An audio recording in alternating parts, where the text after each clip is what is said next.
नमस्कार।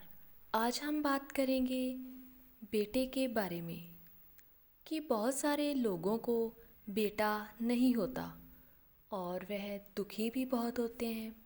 सबसे ज़्यादा दुख माता को होता है या फिर कह लीजिए स्त्रियों को होता है कि हमारे बेटा नहीं हुआ, हमारे पोता नहीं हुआ। तो ये सब क्या है? ये विधि का विधान है या कुछ और? चलिए आइए बात करते हैं। शादी के बाद जब औरत माँ बनती है तो उसके लिए सबसे बड़ा सौभाग्य ये होता है कि उसे बेटा हो। अगर किसी को बेटा ना होकर बेटियां हो जाएं तो बहुत सारे लोगों द्वारा उसे ताने दिए जाते हैं और कहा जाता है कि यह तुम्हारा किसी जन्म का पाप है जो तुम्हारे आगे आया है। लेकिन ऐसा कुछ नहीं होता। इस वीडियो में मैं आपको एक कहानी सुनाऊंगी जो बिल्कुल सत्य है, जिसे सुनकर आपके मन से बेटा और बेटी के प्रति जो भेदभाव है वो दूर हो जाएगा।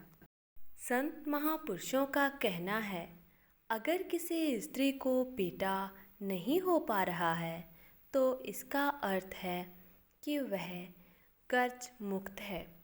इसका क्या मतलब है, चलिए समझें। पुरातन समय से यह माना जाता है कि बेटा बाप का कर्ज उतारने के लिए पैदा होता है, जो कि बाप ने पिछले जन्म में कर्ज चढ़ा रखा था, उसे अगले जन्म में बेटा उतारता है। इसलिए मान्यताओं के अनुसार अगर किसी के बेटा हुआ है तो यह समझ लेना चाहिए कि उसके पिछले जन्म का बहुत कर्जा पड़ा हुआ है, जो इस जन्म में भगवान ने उतारने के लिए उन्हें बेटा दिया है। जिन लोगों के बेटा नहीं होता, बेटियां हैं, तो यह समझना चाहिए कि वह कर्ज मुक्त हैं। पिछले जन्म में उनका ऐसा कोई कर्ज बाकी नहीं था जो कि उतारने के लिए बेटा जन्म ले। अगर बात की जाए बेटा ही चाहिए तो क्यों चाहिए बेटा? अगर ईश्वर ने आपको बेटियां दी हैं, बेटा दिया ही नहीं, तो इसमें शोक मनाने वाली कौन सी बात हो गई? ईश्वर की मर्जी के खिलाफ तो नहीं ना जा सकते।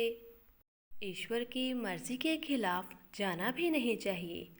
तो चलिए हम आपको एक कहानी सुनाते हैं जिससे आपको सब स्पष्ट हो जाएगा कि ईश्वर की मर्जी के खिलाफ कभी नहीं जाना चाहिए।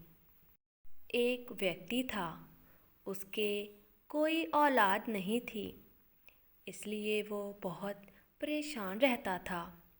इसी परेशानी के चलते उसने एक अनाथालय से बच्चा गोद ले लिया। वह बहुत खुश था कि उसने बेटा गोद लिया है, बड़ा होकर उसका कार्यभार संभालेगा। दिन बीतते गए, वह बच्चा बड़ा हुआ, लेकिन परमात्मा की मर्जी के खिलाफ यह कार्य था। अब सफल तो हो नहीं सकता था। धीरे धीरे उस बच्चे की आदतें बिगड़ने लगी, माँ बाप परेशान रहने लगे। एक दिन ऐसा हुआ कि उस लड़के ने माँ बाप को घर से ही बाहर निकाल दिया। अब परेशानी ये थी कि उस सज्जन व्यक्ति ने अपनी सारी ज़मीन जायदाद उस बच्चे के नाम लगवा दी थी। पर हुआ क्या, सुख तो नहीं मिला, दुख ही मिला। तो वह सज्जन व्यक्ति रोता और पछताता कि मैंने क्या लेना था, मैंने इसे गोद लिया कि मेरा सहारा बनेगा, लेकिन यह तो उल्टा ही हो गया। वह मन ही मन बहुत पछताता, लेकिन पछताने का अब क्या लाभ। इसलिए कभी भी हमें परमात्मा के विरुद्ध नहीं जाना चाहिए। वो जो करता है वो हमारे अच्छे के लिए ही करता है।